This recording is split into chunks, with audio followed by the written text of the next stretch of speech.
Dear Brandon. Oh, that was so funny what we were just talking about. I feel so frumpy in this hoodie. Well, you feel frumpy because it's winter where you are, and It's winter is the time of frump. Here's the thing about the Midwest is everybody's like, "Ooh, fall. I love fall." But we don't do fall. We do all the leaves die and fall in my yard, and then it is snowing. Yeah, right, right. To the Out of point where I had to mow my yard on Saturday to make sure it was good before it got too cold to like it snowed on my yard. So yeah, anyway. Hey, we're live. Yay. Hey, yeah, I saw that. That's great. That's great. Ready to go. This is gonna be good. This is gonna be fun time. It's gonna be fun time because we've planned this out for folks who are watching. Everybody who's in the chat right now watching. We've planned this next episode out. It's probably the most planned episode we've ever done. The Yeah, most I'd say so. production value. There's gonna be. We don't need to do any editing on this one because it is so streamlined and so rehearsed that everything is going to be pristine. Yeah, we got special costumes. I don't know. Nothing, Why do you lie to people like that? nothing, nothing can possibly go wrong. Possibly, Ah, already with the mistakes.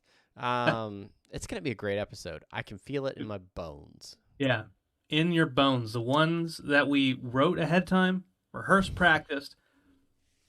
I also Okay, feel like I should have used the restroom before the you, podcast, you but still can. I can carry the show for a minute. I mean, I think it's better safe. We sometimes go for 2 hours. Yeah, I'll be right back. yeah. I'll cover down. I'll cover down for a minute. Okay, well, everybody, Travis is gone now. He's gone from the stream to whatever stream he's about to do. And this is a great opportunity for us to explore what it would be like if you were just watching me stream by myself. This is a glimpse, a bit of insight into the world of Brandon's solo streaming, which is really boring and lots of rambling and lots of unfocused kind of word jumbles that just it's a soup. It's a soup of words. It's a soup of not a tomato because there's chunks. There's because you can think of words as chunks. And in tomato soup, most tomato soups, I think most tomato soups, there's no chunks. Maybe like a little bit, but it's not too distracting. There might be some uh, like some pepper, like if they put too much pepper in, or like it's really the not the fine pepper, it's the kind of like almost sand esque. I think that is kind of what I would be doing. This word jumble soup. Anyways, Travis is back. Welcome back, Travis. We're just talking, all of us together, hanging out. Everybody's here now. Good. Now everybody's here. Yeah, Talking word jumbles. word jumble soup chunks.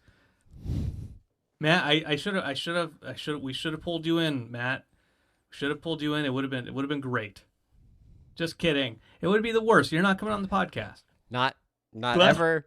Not now. Every time we've ever even thought about having Matt on the podcast breaks, the internet breaks, true.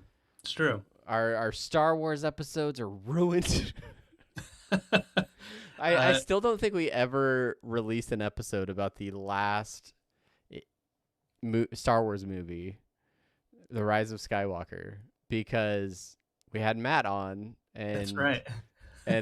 our thoughts never entered the social consciousness.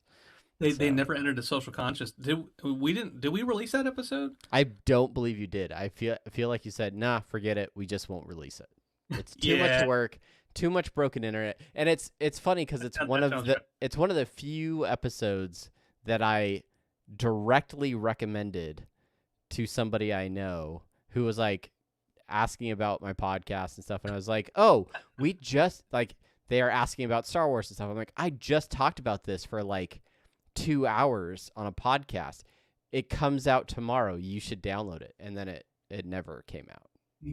That's the one that Matt's internet was just unbearably awful, and it would be like, yo, I mean, what did you even think about the way Ray went and did that? And Matt would be like, I was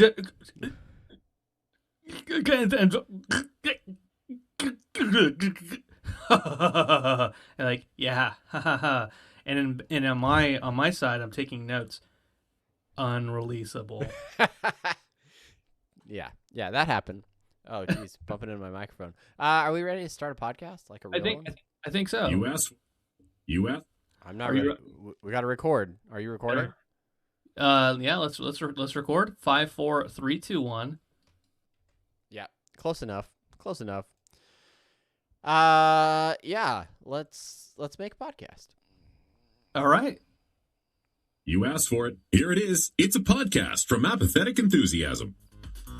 In this episode, we're talking about scary movies because it's October, and being alone out in the wilderness because it's October, I guess. It's October. Welcome to Apathetic Enthusiasm, your whenever we release an episode podcast talking about whatever it is that we're talking about that week on the podcast. That's the consistency you look for here on Apathetic Enthusiasm. If you are one of the faithful listeners that downloads this whenever it's posted, thank you. And if you just happen to subscribe 3 years ago and you haven't cleaned up your podcast feed, we thank you too. Thank you for listening. Thank you for watching.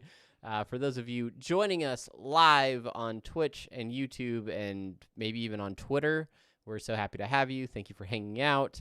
And Brandon, how are things? What's going on? Things are going pretty well, Travis. I think everything's coming up, Brandon. Lately. Oh, okay. It feels like, I upon recommendation, one of my friends he recommended a book that I buy a book, and the book is called The Daily Stoic: 365 Meditations on Wisdom, Perseverance, and the Art of Living, and it's a daily book, and although this one is from October 18th, today is the 19th, as you know, I want to read a little excerpt from this book. This title is October 18th, Frenemies. I think this is it's indicative of our show. And the quote goes something like this: "There's nothing worse than a wolf befriending sheep. Avoid false friendship at all costs. If you're good, straightforward, and well-meaning, it should show in your eyes and not escape notice." Marcus Aurelius, Meditations, 11:15. It's pretty obvious that one should keep away from the wicked and two-faced as much as possible. The jealous friend, the narcissistic parent, the untrustworthy partner. At first glance, Marcus Aurelius is reminding us to avoid false friends. But what if we turn it around? What if, instead, we ask about the times that we have been false to our friends?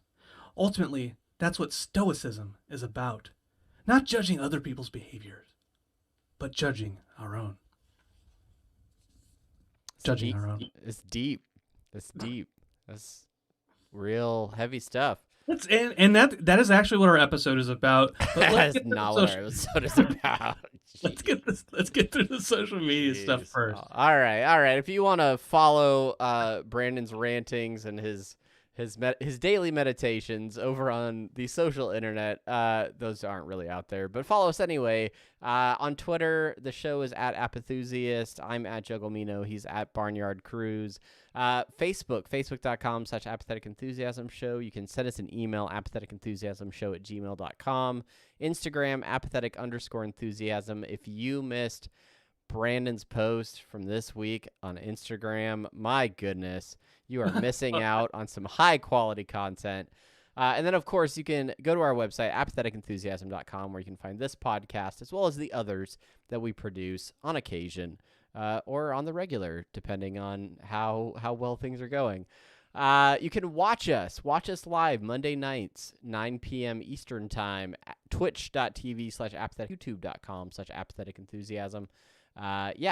Follow, subscribe, do whatever it is you do on those platforms. You can also support the show in a few financial ways. You can buy a t-shirt over at our TeePublic page. apatheticenthusiasm.com/shop is the best way to get a shirt with our cartoon faces on it. Or go to patreon.com/apatheticenthusiasm, where you can get bonus content, get exclusive podcasts like It's on Random, or pre-shows that we record with, whatever's around. Lots of ways to support the show. Drop a few dollars in the digital tip jar over at patreon.com. And that's the social media stuff. We did it. We're done. Boom, bing, bing, bam. Take a week off. Don't miss a beat. What up? We're doing it. Woo, woo, woo, woo. And that is actually what our show is about today, is not missing beats, unless you're into syncopation, which is it's a very, very cool way to really enhance your percussion. Travis, when we think about percussion, we think of the standard 4/4 kind of backbeat, the rock beat, but syncopation. Okay, let's not go into it. What are we talking about? You're in rare form tonight, Brandon. I gotta say. What are we talking about tonight? We have a couple of topics to discuss. We can go ahead and get mine out of the way because your amount of interest in it is probably limited. But I want to talk about a show that I stumbled upon late last week. This is a show that I found on Netflix, and it is a show called Alone. Now, if you're listening to this, if you're a dedicated podcast listener, maybe you're watching live and you're like, Travis, Alone? You mean the competition reality show about survival that is on the History Channel that's been out for 5 years and has over like 6 seasons? That show? Yes, that's the show that I'm talking about. But just recently, Netflix picked up the 6th season, and only the 6th season, and put it on Netflix.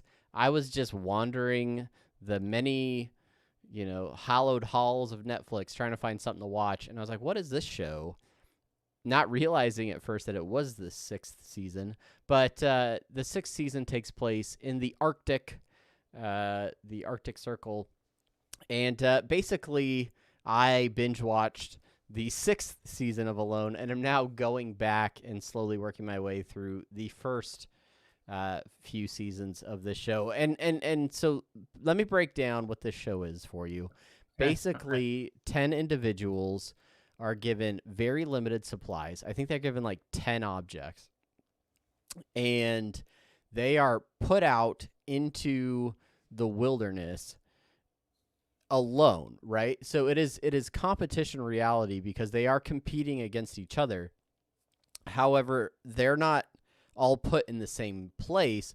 They're all spread out, like sometimes 10 or so miles between each contestant, so that they have to survive out in the wilderness, and they have to be the one to last the longest. But they have no idea how many people are left or how long they have to survive. So it's really like a competition with themselves, but there are a variety of things that can cause people to leave the show, whether it's an injury, an encounter with some sort of natural predator, just mentally getting freaked out or getting homesick. Starvation is a very real factor in the show. And I don't know. I just found the show to be very fascinating, and I couldn't get enough of it.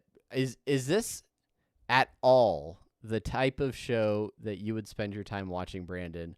Or are you like immediately out, like just based on that description? I didn't make it through your description before I tuned out entirely. That's how. That's the sign of a great podcast, everybody. That's how uninterested I am. No, that kind of survival game show survival, like Bear Grylls and all that type of stuff. It never jumped out at me and interested me as much as it did other folks out there, because I think part of the reason is I know that in a snowstorm, if I get stuck in my car and I'm in the middle of nowhere, that I'm gonna die. And there's nothing any of these shows are gonna teach me that are gonna help me survive. I'm gonna be like, you know what? I can siphon gas out of my tank. I can light that on fire. I'll start the car on fire, and it'll keep me warm for at least a couple hours, and then I'll be dead. That's kind of what I'm banking on. And so these shows just really hammer home the fact that I'm not meant to survive in a cruel, unforgiving world. Yeah, that kind of leads me into another question that I wanted to ask you, because Okay. like a lot of these contestants, they, especially into the 6th season of the show, which comparing it to going back to the 1st season of the show, where I'm watching now, in the 6th season, they have 5 years of the show, or 5 seasons of the show, to sort of bank their knowledge off of, and they understand like what goes into the show and some of the things that do and don't work. But in the 1st season, they just took like 10 dudes, and they weren't survivalists. Some of them were like first responders, like they had a police officer, some people that were like really good, like or did a lot of stuff out in the woods and stuff. But they're just like, hey, here's a list of like, I think it was like 40 items. You get to pick 10 that you can take out with you. Go survive, right? And I don't know, like, I don't have any illusions that I would make it past a day or two in that situation. I'm not an outdoorsy type person, but you and I have gone camping. Like, we've gone camping together. Now, Yeah. that version of camping is like a campground with assigned spots, and we like brought our tents and a lot of beer and like hung out for half a weekend. Well, that's how I know I would survive. They would drop us into a forest. You and I, they'd give us camping gear, right? And the first thing I would say to you, I'd turn to you, and I would say, "Where's our assigned location?" And you'd be like, "I don't see any numbers anywhere. I don't either." And we would spend probably 6 to 7 hours looking for a campground. We would not find it, and because we didn't have an actual barbecue, right? They didn't have like those like campground barbecues. How are we going to eat anything? Yeah. You know? Yeah, like if they don't, if part of our 10 things isn't charcoal briquettes and lighter fluid, hey, Lighter- maybe they're pre-soaked easy start briquettes. Lunchables. Lunchables. They give us Lunchables. Yeah, then I don't know. It's also weird in this show how it's changed in some of like the production focus, right? Because in the 1st season, they're on Vancouver Island in the Pacific Northwest, up in Canada, and it's super wet. It's actually like a, what do they call it? It's a rainforest, but it's like a temperate rainforest or whatever, right? So it's really hard for them to make fires and stuff because all the wood is like saturated, and they have to be creative there. But there's also tons of predators. There's bears and wolves and cougars. And the first like 3 people end up leaving the show just because they're like, no, I heard wolves right by my shelter, and the only shelter I have is like a piece of canvas. I'm not doing that. I'm out of here. The like 4th guy or 5th guy, he left because bears were legit like messing with his tent, and he called, because they all have like a satellite phone so that they can tap out, right, and bring a rescue crew in. And it's the middle of the night, and the guy's like, yeah, these bears are like coming to get me, like I'm done, come get me. And they're like, it's dark, we can't send a helicopter out, we can't send a boat out, we're gonna drive, but it's gonna take 3 hours to get there. Try to survive while it takes us 3 hours to get there. And then all along, their main defense for bears is just yelling, "Hey bear," over and over again. What? Anyway, the show is Hey, bear. hey bear, hey bear, hey bear. But I will say if you don't have Hulu, Hulu is where you can see like seasons 3 and on, and then season 6 exclusively on Netflix. No, it's not exclusively on Netflix. It's everywhere. But that's the only one that's on Netflix. And then if you want to go all the way back to season 1, you have to download like the History Channel app and watch it with like ads and stuff, which isn't fun, but it's a way to see it. The season 6 that's out on Netflix was very good. The individuals that they had on there were very interesting. They had some pretty quirky personalities for some of them. There's a lot of trapping small animals and then showing how they skin and clean them, which was really not fun for my youngest daughter, who absolutely loves animals, and in any show or movie where an animal is hurt in any way, she like gets really sad. And then there's people like eating bunnies on TV, and she's like, "Nah, this is not cool." But eventually, Nah, bruh. no. They're like pulling the hair like off the rabbit, and she's just like, "Arr." But she did realize, oh, that's the only food these people are eating. Like they need that to survive. So it kind of changed her perspective a little bit.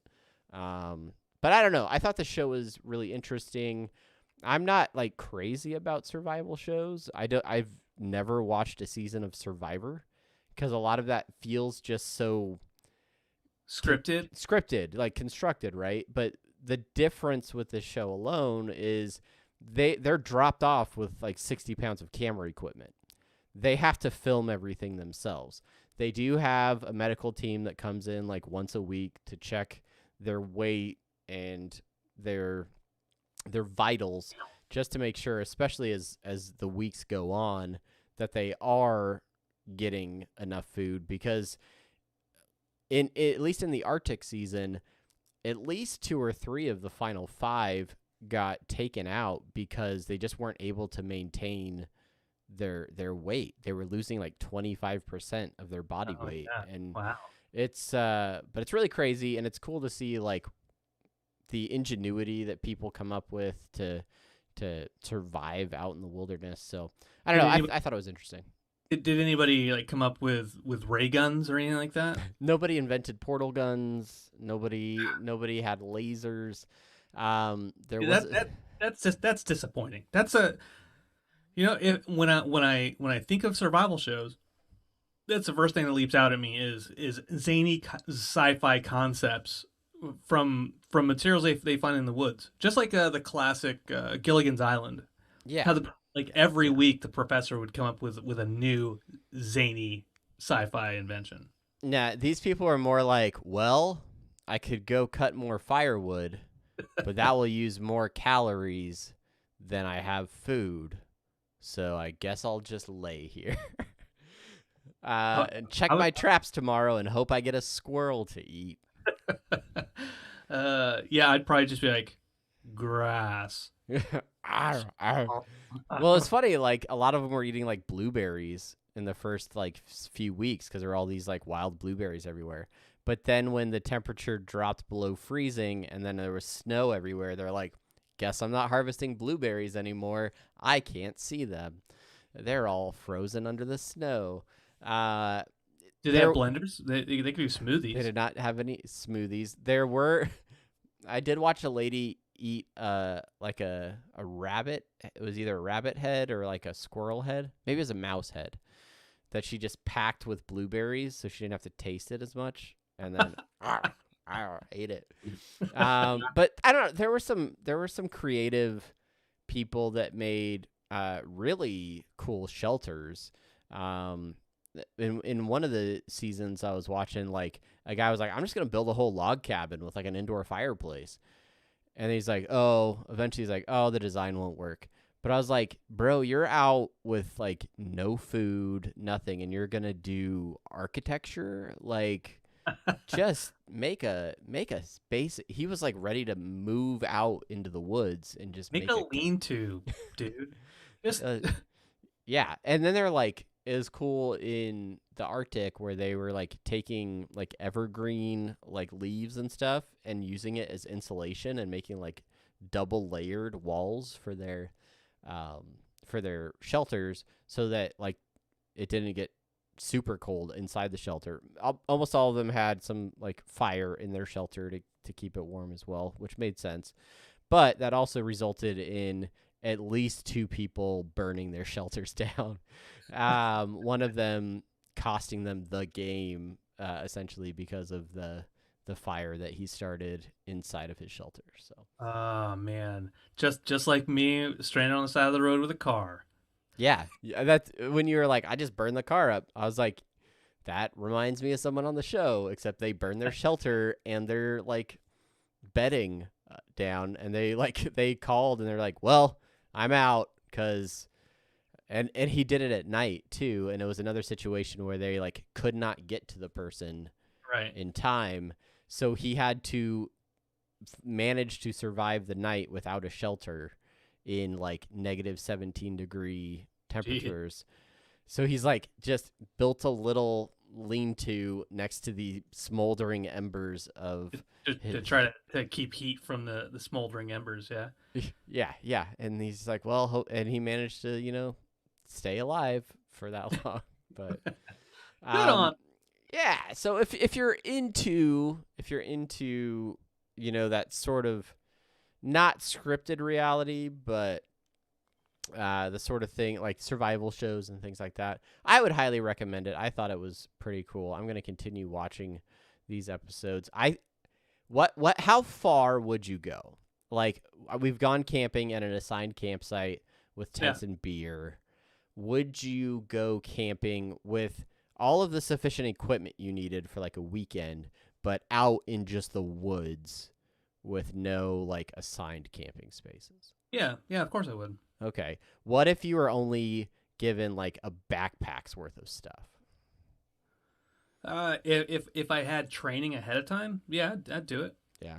Would you kill animals and have to like find them for food, or would you want to bring your own food? Yeah, I'm not going that. I'm not going that far. Good. I told you about that one mouse I had to kill one time that I ended up not killing. I just threw him in the trash. Like that. I'm like, yeah, it's too much. It's too much. Okay, so that's where we draw the line. Like, if you had training, you'd go backpacking in the woods, so long as most of your backpack was made up with enough food that you needed for the time you were there. Exactly right. If my backpack turned into a tractor trailer with a full kitchen, dinette set, then yeah, no, I would totally do it. All right. So stay tuned for the live podcast from the woods. Brandon and Travis coming to you live, backpacking across the Great Plains in the summer of 2022. Well, you asked me the question. How far would you go? I'm about at the same level, I think. Yeah. Yeah. I think the dynamic changes if I'm alone. And then it definitely changes if I have my kids and family with me. Yeah. But if it's like a, because you don't need to hunt when you have kids. That's terrible. Yeah, I feel like if it's like a group of friends going out or something, like, yeah, I could go just about as far as not having to, forage and hunt for food is about where I'm at. Now, if I was going out with some of my extended relatives, they'd be like, let's hunt. Let's find and I'm like, cool, you got that covered. I'll consider eating whatever charred remains you present to me. Yeah, I'll sweep the campground. Meanwhile, I'm like laundry, pulling Nature's Valley granola bars out of my pocket and like, you can't eat these without the crumbs getting everywhere. Where'd you get that? Where'd Where'd you get that Slim Jim? We could have used that for fish bait. Like scaring off all the deer they're hunting. All the crunchies. Yeah. Yeah. I don't know. Camping's fun. It seems like a COVID safe activity. Yeah. Yeah. Yeah, You could socially distance 10 miles away from the nearest person. I think that would be fun. I would, Yeah. It's too cold to do it now, at least where I'm at. Yeah. And it's always too hot to do it where you are. It got chilly here. I walked the dog just a few minutes before we started. It's kind of chilly out. It's probably around like 72 or so, and I was like, ooh. It's not that warm in my house. My thermostat is set lower than that, and and the heater is on. So yeah, it snowed in Nebraska. I got my big ass Dolphins, winter jacket to walk around outside in 70-degree temperatures. I guess it's all about acclimating, I guess. Well, that's about all I have for Alone. Definitely check it out on Netflix. Season 6 was pretty good. It was real good. I liked it. And jury's still out on the rest of it. If you're a diehard Alone fan, let me know. Hit us up on social media, wherever. And let me know if there's like certain series or certain seasons that I should definitely check out. Like, should I jump right to season 4, or should I watch them all in order? Let me know. Yeah, and that brings us to the Spooktober section of the podcast where Brandon talks about scary movies. Scary movies. Welcome to Brandon's October Scarefest, where every year we talk about scary movies in the month of October and beyond. This month's movie, Mr. Boogety. Yeah, let's is that a movie or is that just like a cartoon short? It is live action. Okay. So I looked up the Mr. Boogety Wikipedia while I was watching it, because all I knew about this movie was that Justin Roiland had been tweeting and posting on Instagram and tagging Disney Plus, trying to get them to add Mr. Boogety to the Disney Plus platform, which they did. Mr. Boogety is a 1986 made-for-television family film, also a failed pilot, directed by Oz Scott and written by Michael Janover, which originally aired as an episode of the Disney Sunday Movie. So Disney used to play movies every Sunday on ABC, and Mr. Boogety was one of those movies. There is a sequel, The Bride of Boogety, which aired in 1987, also available on Disney Plus. So it's a 45-minute made-for-TV movie. It stars Richard Mazer. Doesn't matter. Anyway, I'm trying to think of other like prominent things that he's been in, but I definitely recognized him. It also has. I'm trying to find the actress's name. Charlize Theron. No. No. Alley. I feel like it. Yeah. I thought it was the girl that was in like the original Buffy the Vampire Slayer movie. Oh, but she was younger. So anyway, it's a family that the dad sells novelty like gag gifts, like hand buzzers and squirting eggs and all kinds of like gag gifts. What? But they move squirting eggs. Yeah, he had squirting eggs. What the fuck is a squirting? What is that? It was a rubber egg that squirted water at the person. That's what the whole movie is. Just Mr. Boogety is a squirt and egg salesman, and he goes door to door selling squirting eggs.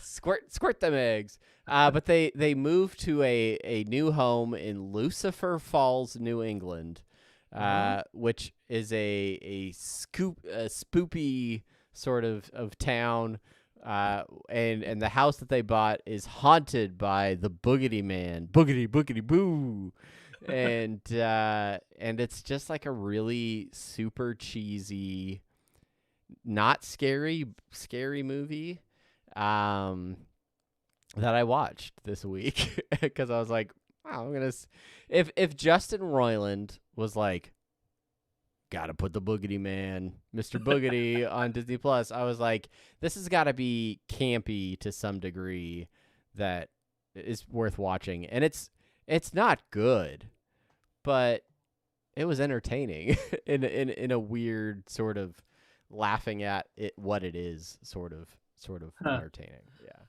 Well, maybe I'll add it to this list of movies that I'm watching for October. Boogety boogety. Boogety Man. I will say, just to spoil it a little bit, the final encounter with Mr. Boogety and the family, they use the gag gifts to try and fight him off. It's a huge payoff. I'm shocked. Is it the squirting egg? Is it the squirting egg that saves the day? You'll have to watch to find out, but I'm just shocked this didn't become a regular series. Absolutely flabbergasted. I think I don't know if this is true, but the classic Don Knotts movie, The Ghost and Mr. Chicken, I think was also meant to become a series at some point in time. I don't know if that's accurate. Go ahead and look it up for me if you can, Travis. The Ghost and Mr. Chicken? Yeah, The Ghost and Mr. Chicken. You haven't seen The Ghost and Mr. Chicken? I didn't see it until I married Chelsea, and then she made me watch it. With Don Knotts. Okay. So I think I read that somewhere, or maybe Sven Gooley on MeTV Saturday nights. I think I might have seen it on that, and he mentioned it. The tagline: "You'll be scared until you laugh yourself silly." Don Knotts stars in The Ghost and Mr. Chicken in Technicolor. Yeah. Okay. All right. Horror host time with Brandon. Let's go into some horror hosting. It is October, and we got I have to add it to my list of movies I watched, horror movies I watched this month. And the Cruise family, we are a horror movie family. We like horror movies a lot. Before October even started, Chelsea wanted to get into the spirit of Halloween and start watching horror films going into it. And so we've tried to at least watch something horror related, whether it's a show or whether it's a movie, at least 3 to 4 times a week. Okay. So I'm gonna go down. This is Brandon's horror extravaganza. Okay. On biography. On biography, I'm Peter Graves. Matt put that in the chat. Okay. Last time we talked about this, last time we were on Apathetic Enthusiasm, I talked about scary stories, which that's not what that movie's called. Just correction. Retcon here. It's called Scare Me. So we watched that down on Shudder. We watched Mortuary Tales, which just came out, which is a horror movie anthology starring Clancy Brown. It's kind of along the lines of, for folks out there listening, if you've ever seen Tales from the Hood, it's similar in structure to Tales from the Hood a little bit, just because Clancy Brown plays an old mortician in a mortuary, and he's the one who tells the stories. Pretty good. I recommend it. One of the stories is, I'm not going to spoil it too much, but it's a college guy who just wants to get laid, have as much sex with as many women as he can, unprotected, and he has sex unprotected with a young college co-ed, and some changes start happening to his body in rapid order, and that segment ends. It's a blast. Let me tell you, it's great. Okay, what was that movie called? Mortuary Tales. Okay. Yep. Next up, they're over on Hulu, I think. Book of Blood, which is a Clive Barker. He didn't direct it, but it's based off of Clive Barker's series of stories. Is that the one on Hulu? Yeah. Okay. Yep. Book of Blood. Kevin and I talked about it not too long ago. But it is based off Clive Barker. Clive Barker, who's a weird guy, but Hellraiser and Lord of Illusion, bunch of horror master. He's a master. We watched a couple of different Cronenberg movies. Chelsea, my son, and I. First, we watched The Fly.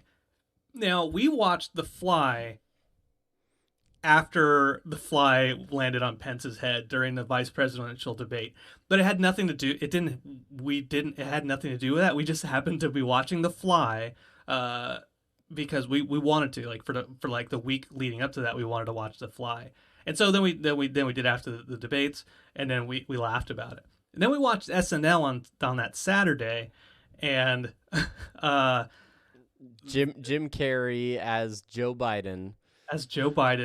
Went through a telepod, turned into a fly, and was then acting like Jeff Goldblum on top of Pence's head.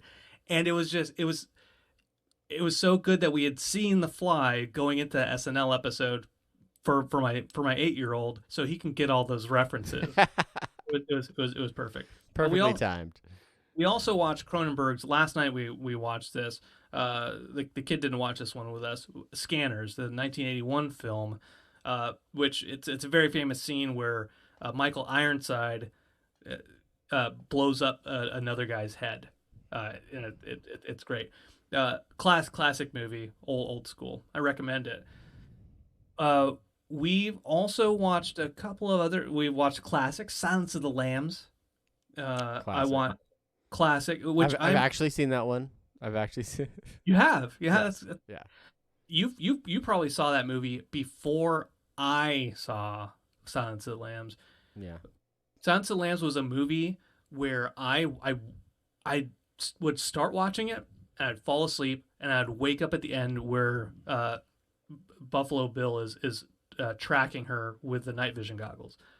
And then I'd be like, I don't know how we got to this point. I don't know how we got here. I don't know what took place, but why is this movie so great? I don't know.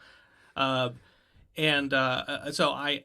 I saw an article over on Film School Rejects about how we care so much about Clarissa Starling, that that's partially why the movie's so great, and it's true. So I watched it again, and it's just really fascinating that Hannibal Lecter became such a cultural phenomenon, because when they're introducing him first, and keep in mind this wasn't a famous movie at one point in time. There's such a dramatic lead into introducing his character that is just really, really effective. So I did watch that. I also watched Red Dragon, which is the prequel to Silence of the Lambs. That's not as good, but I still like it because Ralph Fiennes he's a creepy motherfucker. he just that's all he does is play creepy characters. Unless we consider the movie with Uma Thurman, The Avengers, not to be a creepy character of his. All right, I watched a couple. We watched Puppet Master. This is the classic Puppet Master, 1987, 1989. With all the crazy little puppets. They're so cute. It's one of my kids' favorite horror films. We watched that the same night you watched Nightmare Before Christmas, which is just a great way to juxtapose our two different mindsets. So with our families, boogity boo, and people giving you shit when they're like, that's a Christmas movie. That's not a Halloween movie. Which, to be fair, they're not entirely wrong. No, they're not. And the reality is, The Nightmare Before Christmas bridges a gap. It opens and closes what is an extended holiday season, right?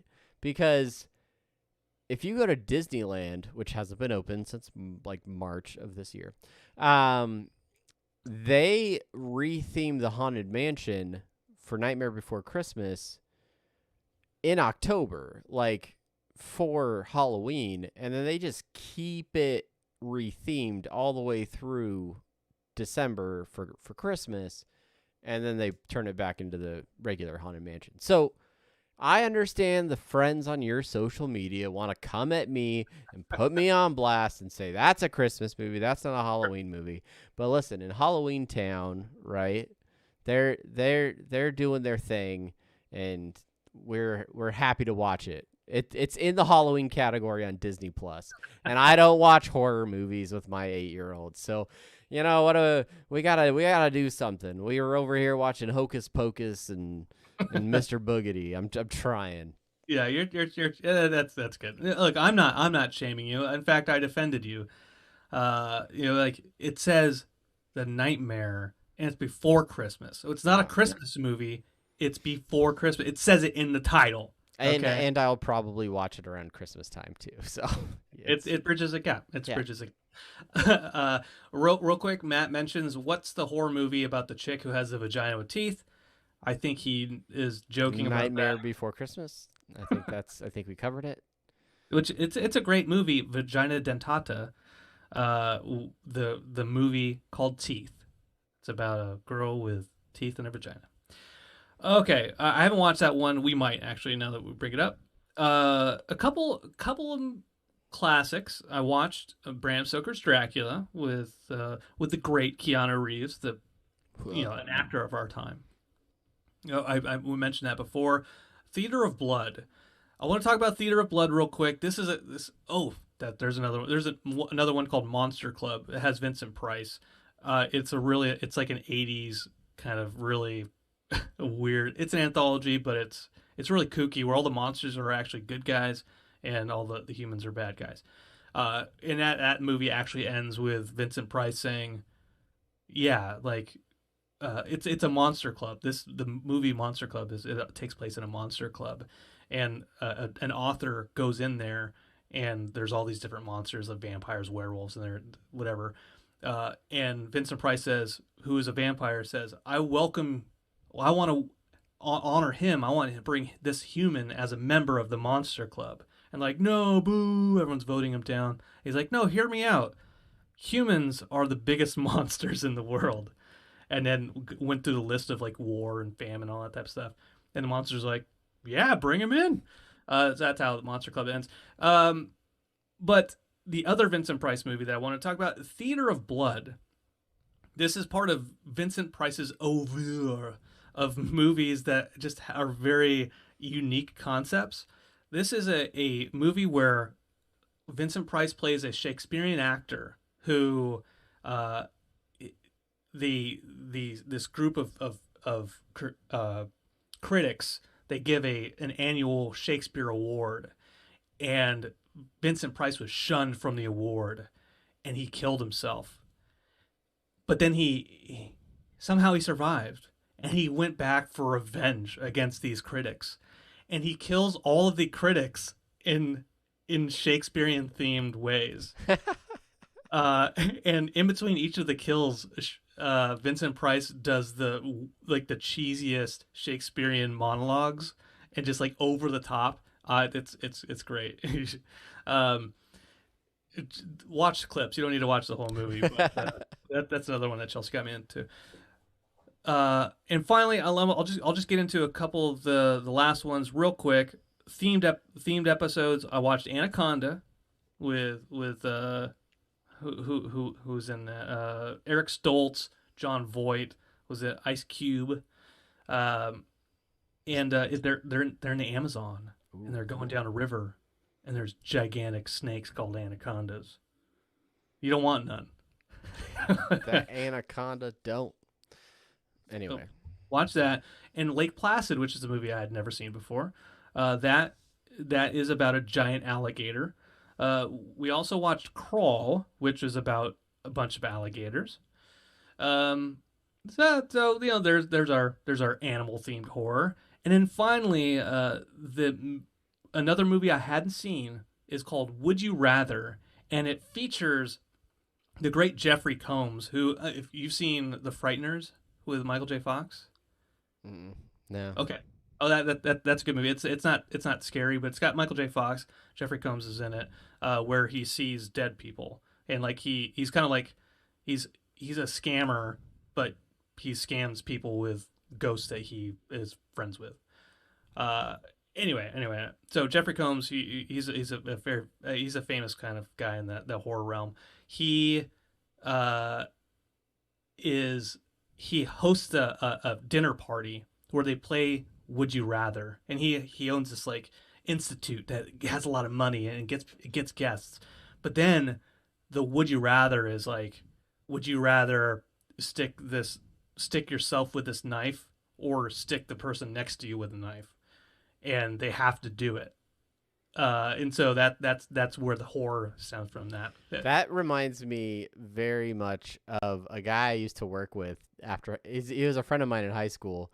He would come up with the most vile "would you rather" suggestions ever, and then he'd ask like my girlfriend, now wife, but like ask her like, "Would you rather, have to murder a bunch of people or do something else?" And she, who was like the nicest person in the world, would just hate having to answer these questions. And he was a very convincing guy, so he'd be like, "No, you have to answer. Like, you have to do one or the other. What's it gonna be?" It just sounds like maybe he was a consulting writer on this film. Jeez.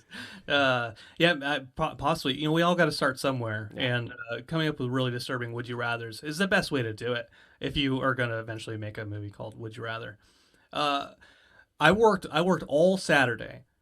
I worked from 6 a.m. to 6 p.m. on Saturday. That's the whole day. I did a lot of work. I did some records reviews and stuff like that. But there's a giant screen in the place that I was working on Saturday, and on it was just TV. We're just watching TV, like cable TV. Well, on AMC they have every October they have Fear Fest or whatever, and they have marathons of horror films. Well, at 6 a.m. they were showing Tales from the Crypt, Demon Knight, one of if not my all-time favorite horror movie for reasons. After watching that, William Sadler, who plays Death in the Bill and Ted movies, great. Jada Pinkett Smith is in it. Billy Zane, he plays the main demon. So good. Then that followed up with Bordello of Blood, Tales from the Crypt, Bordello of Blood with Dennis Miller. It's not as nearly as good as Demon Knight. But what struck me as odd was, I know you've never seen Bordello of Blood, but it's about a vampire den, and there's a lot. It's like at a whorehouse, and just boobs all over the place in this film. This is on AMC, which is it's not an X-rated TV. This is an HBO, yeah. Right. Well, there's a couple scenes with lots of boobs in Demon Knight as well. And what I found interesting was they had scenes, all like the lot of booby scenes, they was made for TV where they all had like bras, and it wasn't like painted on, it wasn't like computer animated like bras and bikinis tops on. Like they must have shot a different version where they had tops and stuff on. That's really interesting that they had the foresight, I guess, or they shot it two ways and they're like, we'll see which one they let us get away with. Like, yeah. That's interesting. And then they're like, just use the other scenes for AMC. And this is gonna be on AMC someday. There's gonna be a station called AMC, and we're gonna put it on there. Bordello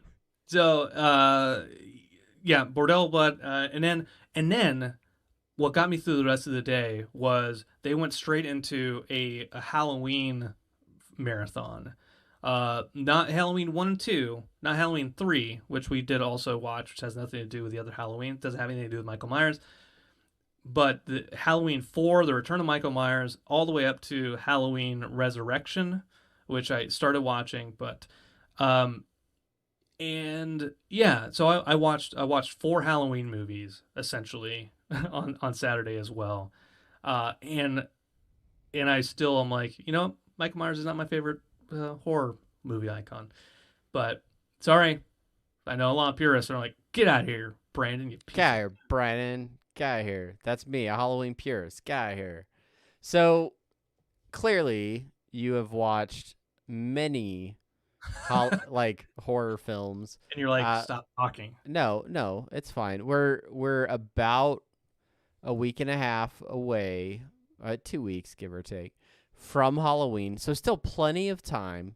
So a couple of questions. Of the movies that you've listed, that you've watched so far, have any stood out to you? You know, whether it was one that you hadn't seen before or one you've watched 100 times, one that just stands out to you if somebody's like, oh, wow, Brandon just rattled off a lot of movies. I wonder which one I should start with, that you would recommend people go check out if they haven't seen it.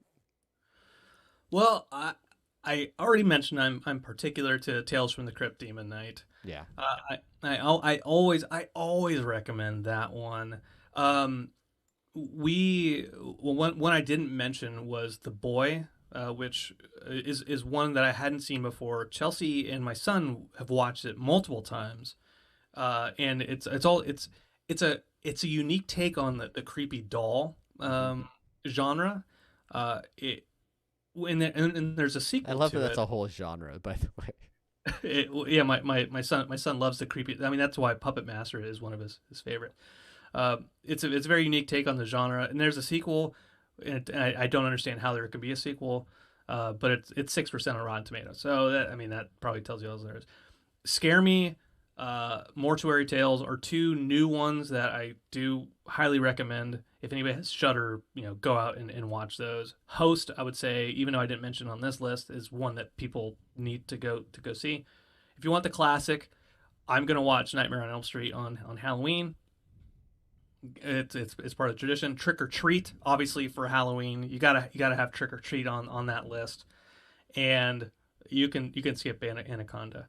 But yeah, and don't forget Mr. Boogety and Bride of Boogety, both available on Disney Plus. The last little bit, Philip Marks, Rob Zombie Halloween is pretty good.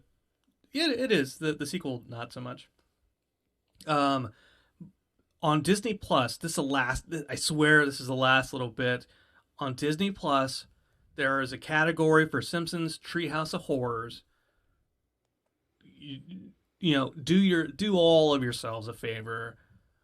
If you don't want to watch all of these movies, they're all referenced in the Treehouse of Horrors in some way, shape, or form, and you can get your quick fill on all of them there. I'm almost through season 2 of The Simpsons. I took a bit of a detour for all that alone that I was watching this week, but I got to get back on the train. I got to keep plugging along on watching my Simpsons, and I've seen there. It's funny rewatching it and seeing the ones that I've like watched when they aired or like when I watched as a kid, and then the ones that I just have missed completely somehow.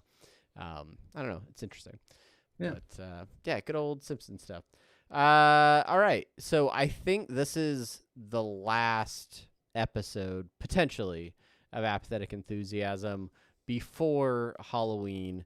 I know the world is crazy right now, and people are adjusting plans, making different plans for Halloween. Do you have anything particular that you are planning differently, or things that you're doing differently for Halloween? I know for my family, we're planning more of an indoor Halloween party with just like our family. We have some different activities.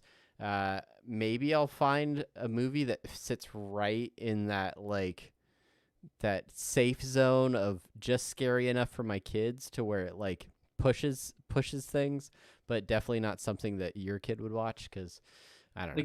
The Goosebumps movie, something like that. Yeah. We have no plans of doing anything outside, anything special like that. Really, we might go to the drive-in. We went to this last weekend. We might go to the drive-in this next weekend to see a double feature of The Lost Boys and Nightmare on Elm Street. Lost Boys, a classic for me. I like that movie.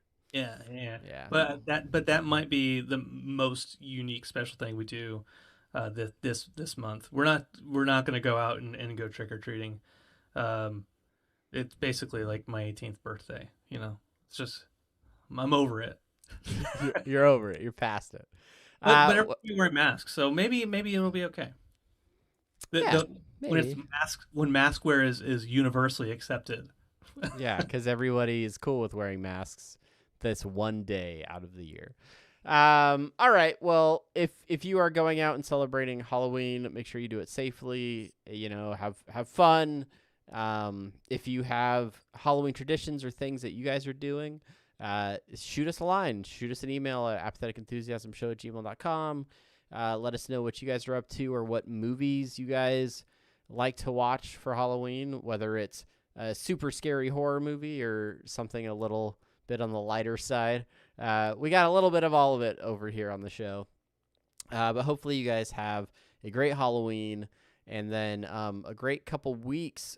We will be podcasting. You'll either get another episode of Apathetic Enthusiasm or potentially we will be doing an interdimensional RSS, trying to get back in the rhythm of bringing you new episodes of that podcast as well. So if you love Rick and Morty and you've somehow missed the fact that we do a Rick and Morty podcast called Interdimensional RSS, make sure to check that out on all of your podcatchers and catch it live here on YouTube and Twitch, where we do all of those shows.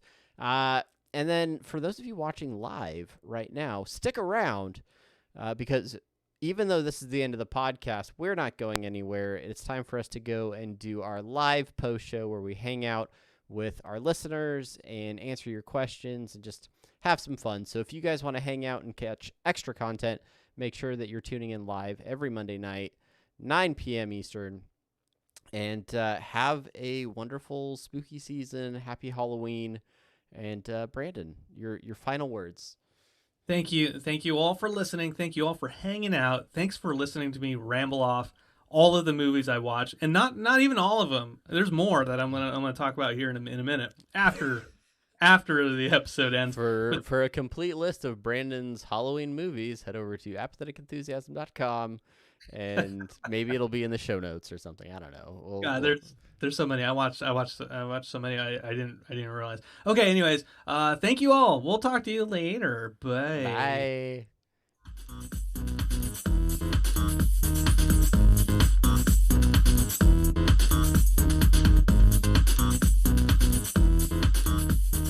What is a Rick and Morty? Please, please, please, guys, please. I'm so drunk right now. Really? Wow, we're still live, Brandon. We haven't. Oh god. I was about to scratch my butthole, you know. It's just commonly what he does after we end the live stream, guys. He just goes for it. But I'm like, you know, hey, Travis, done recording, huh?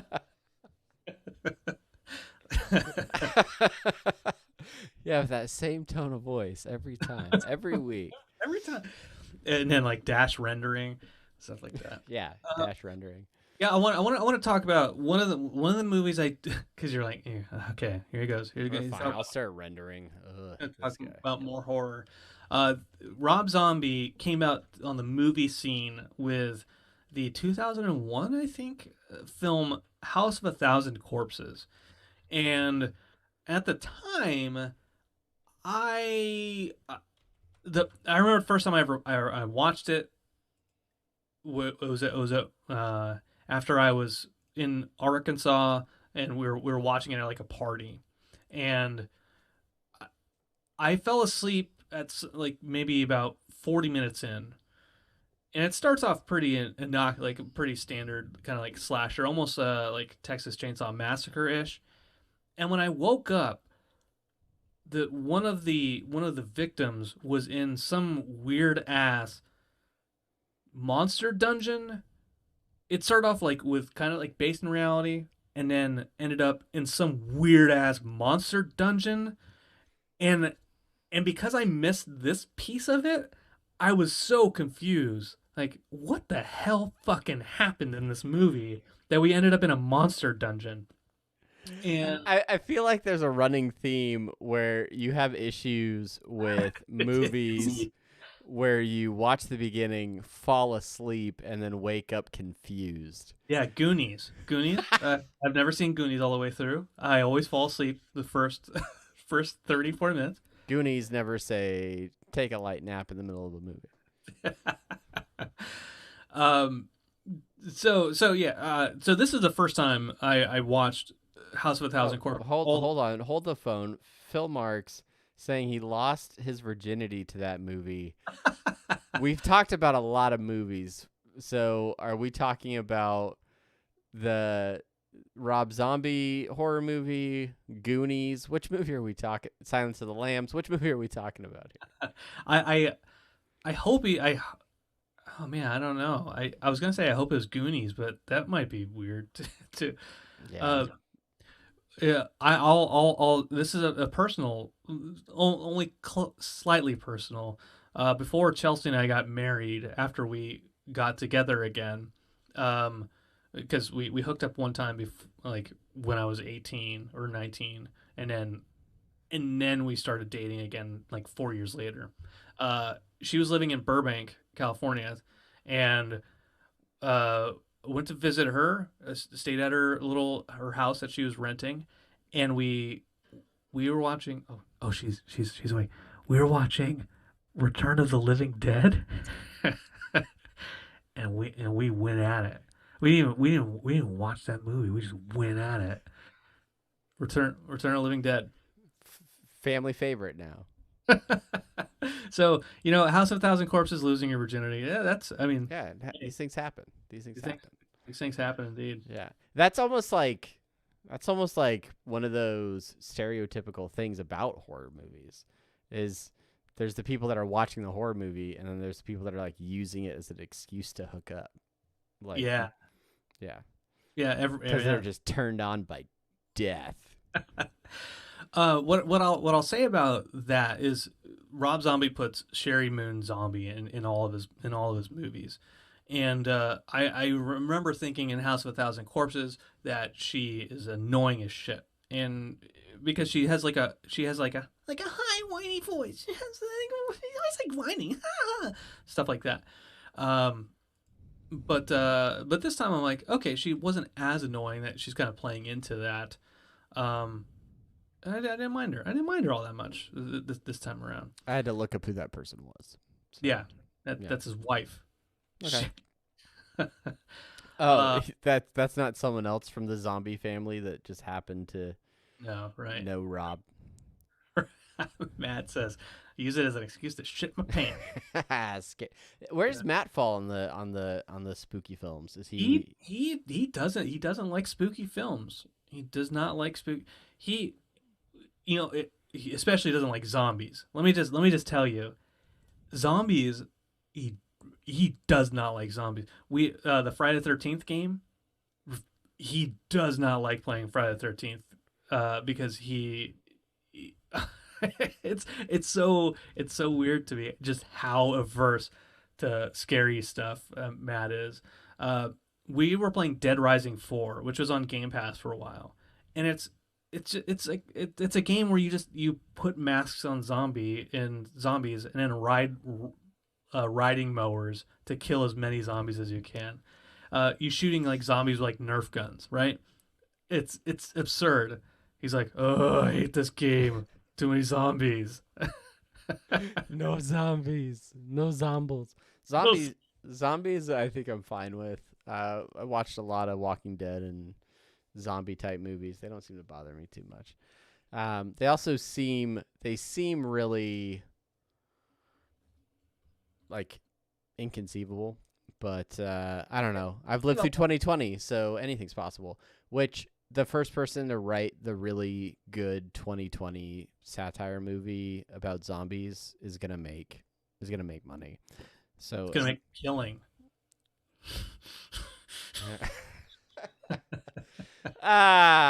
We have fun, don't we? Philip Marks asking, have either of you seen The Descent? Yes, I have seen The Descent. I saw The Descent in when it first came out in theaters. And I saw the ending where because there's a couple different endings to that movie. Travis, to fill you in, The Descent is a movie where a group of friends, all female, go into like spelunking. They go spelunking, and while they're spelunking, it's very, for the first half of the movie or so, it's all this kind of, they get stuck down there and it's all claustrophobic, and it really good movie up to that point in time. But then it switches to there's like there's cave dwelling monsters that are in there, and it kind of switches up.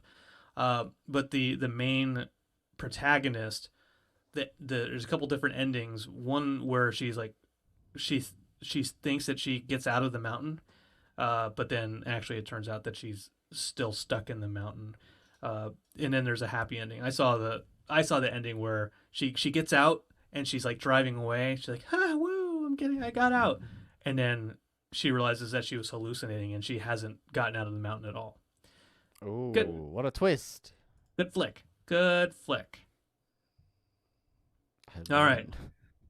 it. There's a new Scream coming out. New Scream.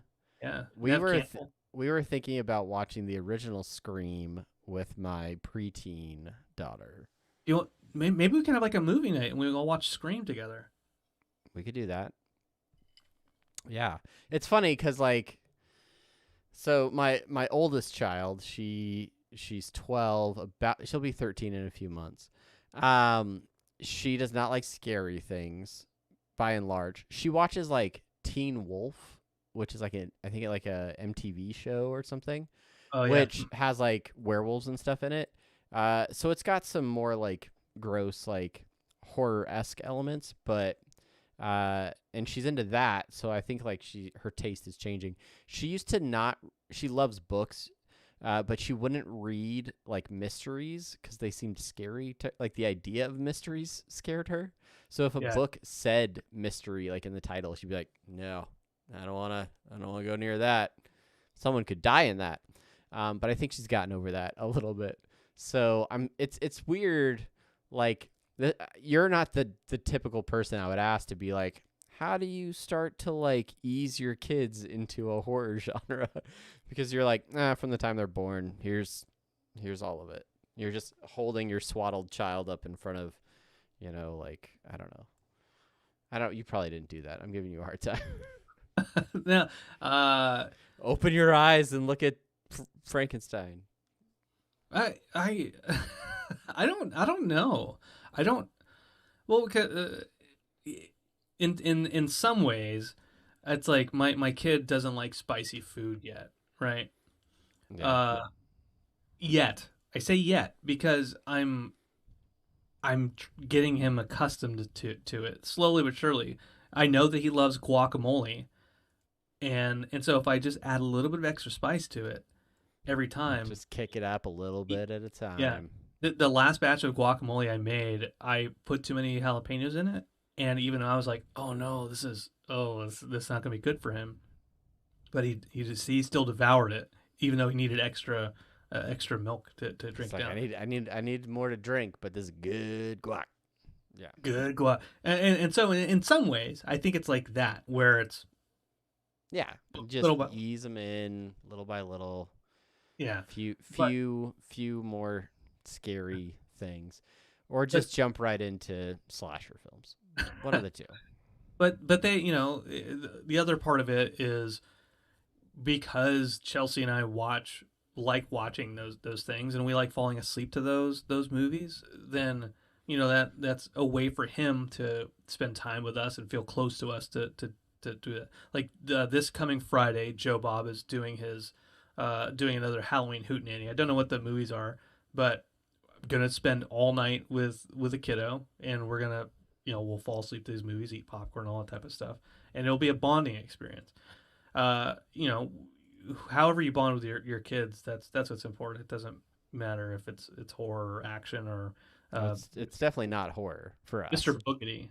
Mr. Boogety. I was the only one that really finished Mr. Boogety. They kind of lost interest when it went into Mr. Boogety's backstory about how he was a colonial like pilgrim that was frustrated with the kids who made too much noise in the town, and he'd run up and he'd say boogity boogity boo, and then he found like a magic cloak or something. I don't know. The story got real weird. 80s were a crazy time, man. I would say things like like Gravity Falls are a good primer for like Caleb loves Gravity Falls. Erie, Indiana. Like those things, they Oh, I they forgot about they that show. they establish some creepy things, and so like jumping straight into horror is not an ideal thing. But if you start Yeah, with kind of things you're creeped out about, like unsolved mysteries, the supernatural older ones, right? yeah. Yeah. Nickelodeon did us a service as kids with the "Are You Afraid of the Dark" series. Yes. Yeah. Yes.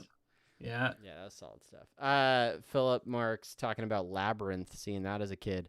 Uh, my oldest came home from a sleepover talking about how she saw this cool movie Labyrinth, and I was like, "Oh, you did? Cool. All right. I didn't know you would like that. Good. All right." It's a constant metering and like gauging of like, "Oh, you're into that? Okay, cool. So we can move into this sphere of stuff." I am thinking about starting Lost with her. I know I've probably mentioned that like 4 times on the show, but she's champing at the bit for something to watch with us. And I was like, it's time to go back to the island. And I just want to rewatch it too. So it just feels like such a commitment, like to Yeah. so Yeah. It's skipping most of season 3, right? yeah, into 4. But I don't know. I'm taking some vacation in a little bit, but it's mostly vacation from like life, like not going anywhere, but just like not going to work. So I'm like, maybe we'll just binge watch a bunch of Lost while I'm home. Yeah. Sire mentions Teen Wolf equals Twilight Light. As far as horror TV shows, I mean, Teen Wolf wasn't really horror, but they turned that like same thing they did with Riverdale. They make it like teen drama. Right? Yeah. I didn't watch the MTV version of Scream, which there was a couple seasons of that. I don't even think it was MTV necessarily, but there was a TV version of Scream that was on for a while. They're coming out with they're coming out with TV shows based off of horror franchises now. Like Yeah. there's a Child's Play TV show that's going to be coming out. Uh, there was more examples of that. Those the only one There's others, I'm sure. there was a Critters series that was out for a little bit. Critters is the movie where there's a bunch of aliens come down, and they just like eat everything, and then eventually they all combine into just a giant ball, a giant furry ball of just hundreds of these critters, and they just as they're rolling, they're eating stuff. Um, but that was the thing. All right. I've seen some of it. I don't. I'm not setting her up for disappointment with Lost. I'm not gonna raise her expectations too much. And I don't know. Like I don't know. Lost is such a complicated thing in my life. It's something I have to share with my family. I still love Lost, even though I think I've only watched the finale once, ever. So Yeah, I like Lost. All yeah. It's okay.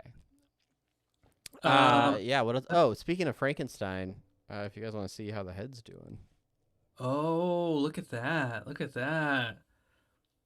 It's healing up very, it's very, very it's nicely. yeah, it's we're getting some new blood vessels. It's still bumpy, but no cancer. So yeah, if I people that are just slightly shorter than me can't even tell anything's happened. So I sat down for dinner and my daughter walked up. She's like, "Oh, your head's looking good." I was like, "Oh yeah, you don't see it from down there." That's good. All right, cool. Matt mentioned in the chat a little bit earlier that old Jeff Bridges was diagnosed with the old C word, and but his prognosis is good. So we just a happy Wait, dance. which C word? Cunt. You pulled it out. You pulled it out of me. You pulled it out of me, Travis. I didn't want to say it. I was saying COVID or cancer. There's 2 terrible C words you could be diagnosed with, but yeah. Yeah, the answer one. The answer. The answer. Yeah. Got it. C answer. Yeah. So good luck for him on that. Yeah, for sure. We mentioned that we're going to come back with some Rick and Morty stuff. Yeah, we could talk some talks. Won't get too deep into it, but we're pretty excited moving forward with the Rick and Morty stuff, because we I think we've got the green light, the go ahead to get more kind of more interviews and stuff with some of the folks from Rick and Morty, as far as writers, directors, and all that type of stuff. So like we're really happy about that, to be able to bring more of that content forward, and maybe be a little bit more consistent. Oh, like consistent. That's the word. That's the word.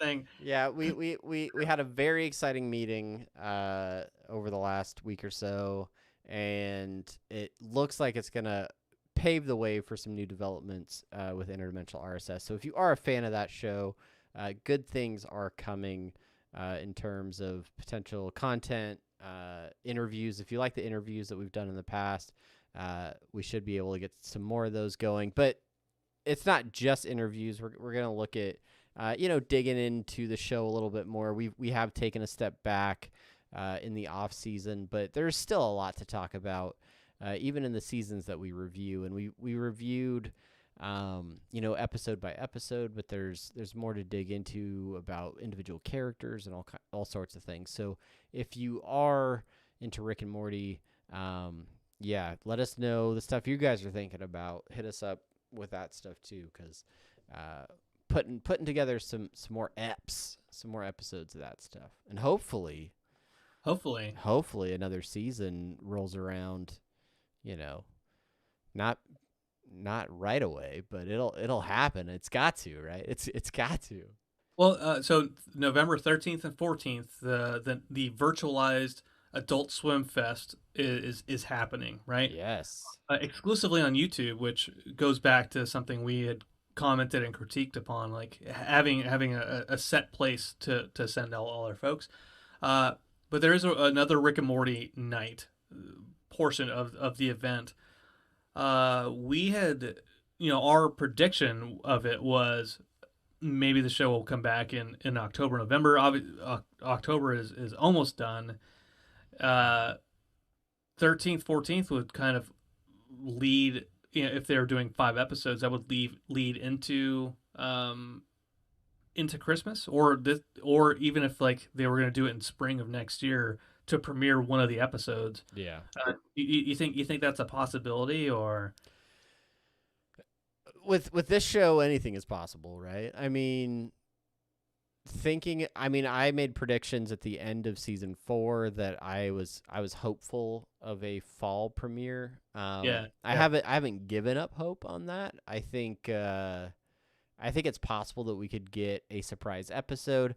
I think at a minimum, an announcement at the Adult Swim Fest of like a return date would be very possible. Maybe some clips or like animatics for upcoming episodes, because I mean season 5 was fully written before season 4 was done airing.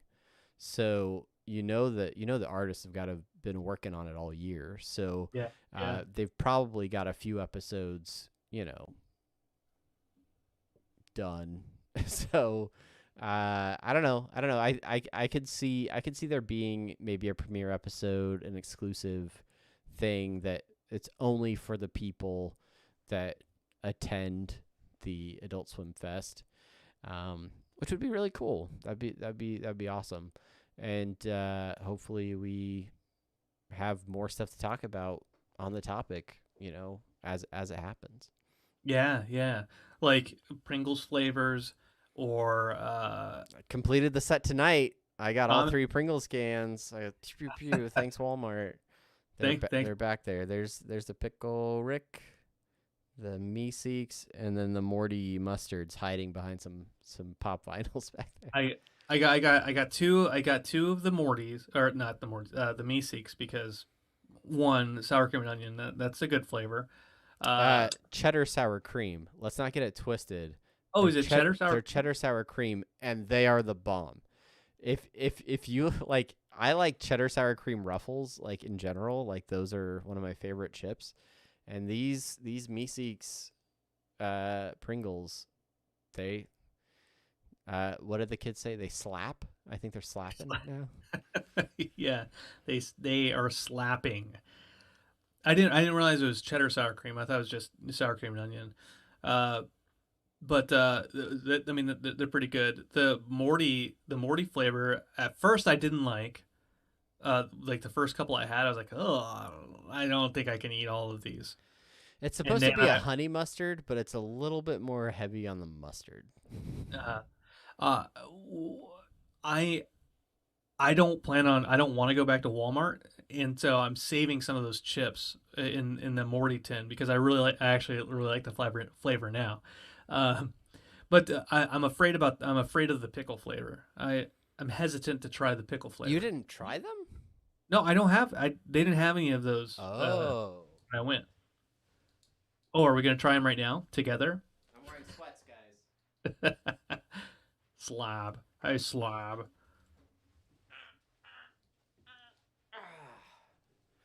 We got them. Here they are. Did you Pickle Pringles. Did you try that flavor yet? Yeah. Oh, it smells like a pickle jar when you open these. Ugh. But have you not eaten any other pickle flavored like foods other than pickles? I like pickles. The 7-Eleven has really good pickle chips. Dill pickle chips. Like Oh, no, like actual okay. like the Yeah. actual dill pickles that are sliced.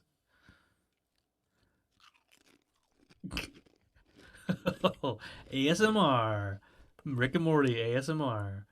They're salty. They taste like Pringles with a hint of pickly. They're pickly. I used to eat dill pickle sunflower seeds.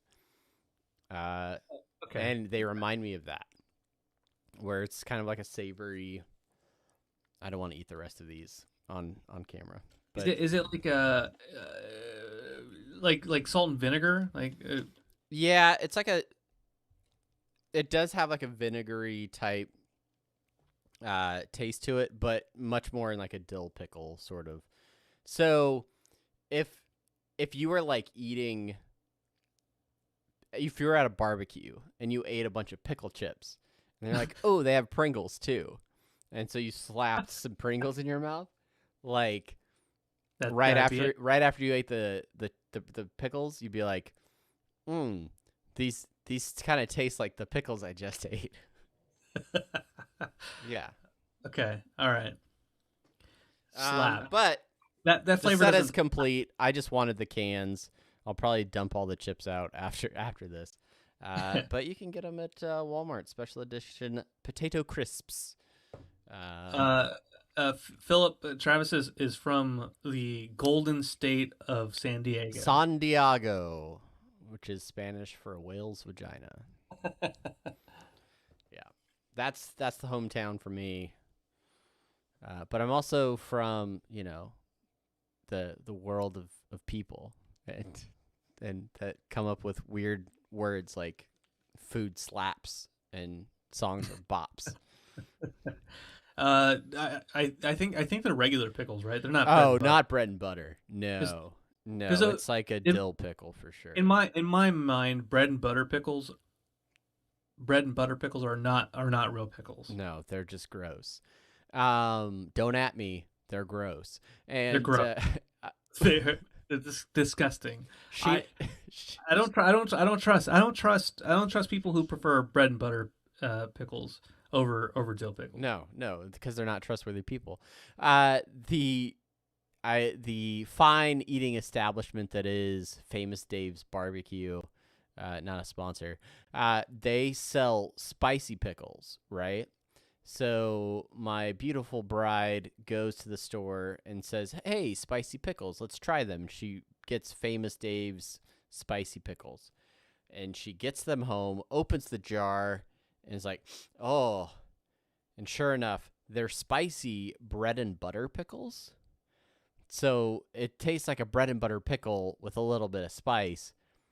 The spice does not make up for the fact that they're bread and butter pickles. They're disgusting. So the next time she goes to the store, oh god, she finds another Famous Dave's spicy pickle. It's the more spicy variety, and she thinks, surely these can't also be bread and butter pickles. The other ones were the bread and butter ones. These will be delicious, spicy dill pickles. No, they're just spicier bread and butter pickles. So, like sweet pickles. They're gross. I have 2 full jars still in my refrigerator. I need to just throw them out or donate them to a family that eats nothing but pickles. They're gross. But I really like a spicy pickle. If you find I think it's the Clausen spicy pickles? Yeah. Oh. What are your thoughts on spicy okra pickles? I don't like okra, so yeah, but it's okra. it's pickled. It's pickled though. Yeah, just because a food is pickled doesn't mean I like it. You haven't tried it though. No, definitely not. You haven't tried it, so you don't know. Like. Let me just say, Wayne loves the bread and butter pickles, the spicy bread and butters. Anytime you're over, G. Wayne, you can have both jars that are in my fridge because we don't want them. So, Travis, stop by a 7-Eleven. The next time I'm in a state with a 7-Eleven, I'll be sure to do that. Okay, yeah. Remember this. Go into the refrigerated section, where they have their cheeses and whatever, like the snack foods. There's a packet of spicy dill pickle chips. So they're so good, and they taste like Clausen spicy pickles. Oh wait, is it? It's not like the little pickle snack pack things, is it? Yeah, they're a little bit thicker cut. Yep. Okay, yeah, I think we've got those too. Yeah, we've had those. Those are. Do you remember? Do you remember an enchanted evening in the islands of Hawaii when we were a few drinks in and decided to take spicy pickles and make fried pickles out of them, and we breaded them with nacho cheese Doritos? I do remember that. Those are good times. Those good times, Brandon. That sounds good. That sounds good. I've always wanted to recreate it, but I don't know if I can capture the magic of that moment. So, yeah. Maybe wait. What if I crush the Pickle Rick pickle chips and use that as a coating for fried pickles? Nope. Pickleception. If it doesn't make sense, neither does that movie everybody likes so much. Speaking of chips, Chelsea bought me that whatever the single chip challenge chip. Yes. Yeah, I remember commenting on her Instagram about I have not eaten it yet. I'm afraid of it. Well, what are we doing? I can't do it. No, you can't do it tonight. You can't. No. Not about them laughing at me. But that feels like something that should be recorded and uploaded for content. Or not, but maybe yes. Oh, yeah. No, I don't want to. I don't like people seeing me cry. I'm not trying to do that. It's so public. That sounds awful, but I at least want to know how it went. I want to see it. Yeah, that single chip challenge. It's like a spicy. It's like one potato chip type thing, right? But it's coated in ghost peppers or something ridiculous. And that company, I forget what the company's name is. I've eaten some other of their chips, and I don't think it's a ghost pepper. I think it's like the scorpion, this whatever was hotter, right? But I went to like a 7-Eleven or whatever, and they had the No, you continue. oh they had the ghost pepper, just a whatever regular sized bag of tortilla chips, the ghost pepper flavor, and I was like, oh okay, yeah, I'm hungry. These probably won't be too bad. Um, and I was driving home, and I ate one, and I was like, oh god, and I like spicy stuff. I'm like, it's too hot, and then I went and grabbed another one. Oh no! Why am I doing this to myself? This is too hot. I never finished those chips, and actually, what I ended up, uh, I breaded something with those chips. I forget what maybe like added it to like crunched it up and put it in some soup, and then I was like, that's too hot. Well, that company made this single chip, and I because I know how hot those damn ghost pepper chips were that I ate. That I just know how much spice they put on put on it. That I'm like, no, it's gonna be bad. It's gonna hurt. Yeah. Okay. For who was asking? G Wayne wanted to see the Pringles cans again. So this was the OG, right? The Pickle Rick Special Edition Pringles. We got a bit of a glare there, but so there is the Pickle Rick one, and then you also have the Look at Me, I'm Cheddar and Sour Cream Meeseeks can. These slap. These things are the best. Cheddar sour cream Pringles. And the family agrees that my youngest has eaten almost all of them. And then Honey Mustard Morty, Brandon's surprisingly enjoyed mustard flavored honey mustard, and he's got like mustard all over his face. But yeah, so those are the special edition Pringles cans available exclusively at Walmart, I believe. Yeah. So thankfully, my family had to go to Walmart for something, and if they see Rick and Morty stuff, they think of me. So they bought those. Chip challenge. It's the Carolina Reaper. Oh yeah. Here's a description. Try the world's hottest chip made with the hottest chili pepper on the planet, the Carolina Reaper. Don't say we didn't warn you. Do you dare take the one chip challenge to earn your place on Packy's Wall of Infamy? Contains no artificial ingredients, flavors or preservatives, blah, blah, blah. Ingredients: ground corn, canola oil, Carolina Reaper pepper, ghost pepper, sea salt, chipotle pepper, yeast extract. Manufactured in a completely nut-free, egg-free facility. That's the worst part about it. Yeah. You don't want the gluten in there. Right. Yeah. So I want some nuts and eggs in my my chip. Are you the type of dude who's like, yeah, let's go to the local Buffalo Wings place and try the hottest sauce on the menu. Let's try the Blazing Challenge. Let's try the Great Hole of Fire Chicken Wing Challenge. Or are you like, yeah, I'm not gonna do that. Challenge? No, not like I watched a couple years back. They had heat seekers or whatever on Food Network, where they would go around the country and go find all these hottest things challenges, right? And they always look so miserable, and I always felt, it's not hard to make a heat challenge when all you do is just put as many hot things into this mix as you can, sacrificing whatever kind of flavor there is, right?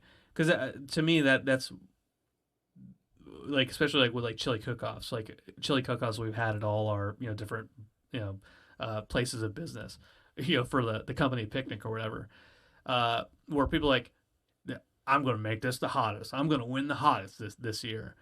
But it doesn't taste good. It just happens to be the hottest. So whenever I go to a place like Buffalo Wild Wings, I will sometimes try. When I was younger, I would try the hottest stuff. But But nowadays, when I go to places, I'm like, I know what my stomach's going to be like in the morning, and I do not look forward to yelping in silence, trying not to wake up my family, when what I really want to do is go, "Ah!"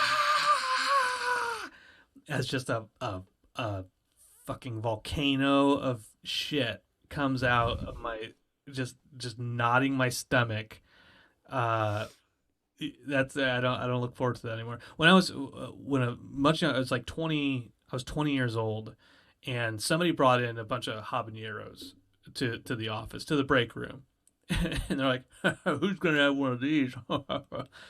And young and dumb, I was like, "Yeah," took it, and I ate one, just like chewing it up. They're like, you have to chew it all up. I'll give you $5. I'm like, I'm chewing it. You see me? I'm chewing it. And my face is like getting red, and I'm just like starting.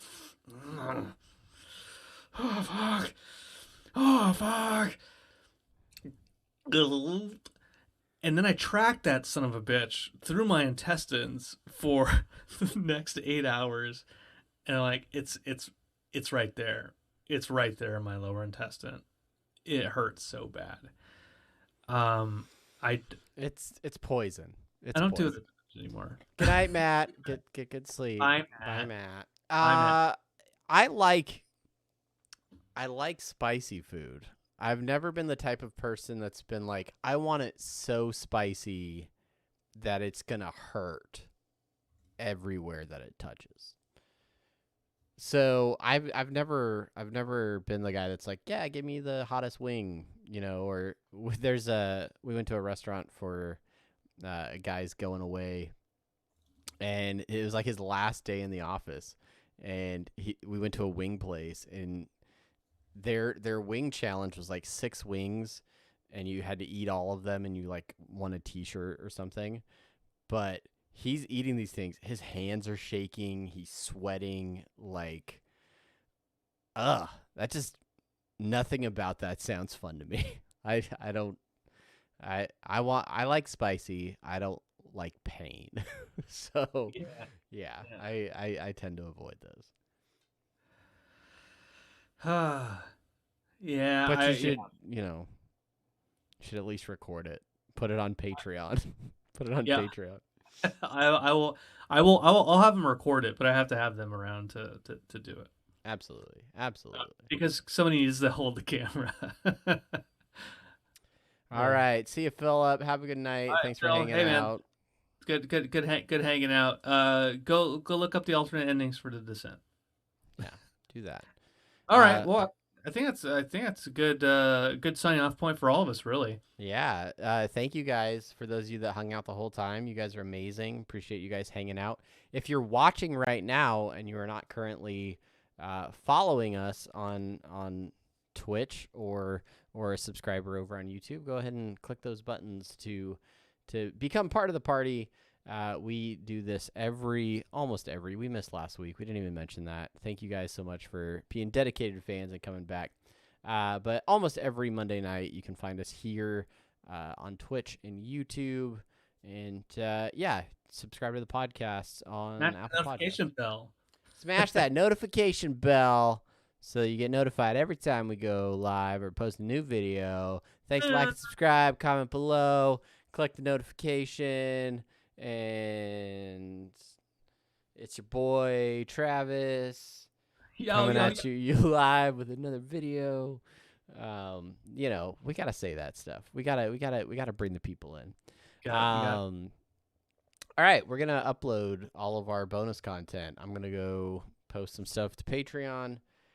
Next week, I think we should have an interdimensional RSS fired up for you guys. So stick around for that. Maybe I'll play a video game this week. I don't know. Maybe. Like I said, I haven't been down here like in a week, so I've been watching so much Alone, guys. Been watching Alone. Yeah, well, it's possible. I can't do it Friday. Joe Bob is on Friday night, as you know, and then Saturday if we do the drive-in, I won't be here for that. Yeah, so I'll have no friends, guys. So I'll need you. You guys can be my friends. We'll hang out. We'll hang out on Twitch. All right. Have a wonderful evening, guys. See.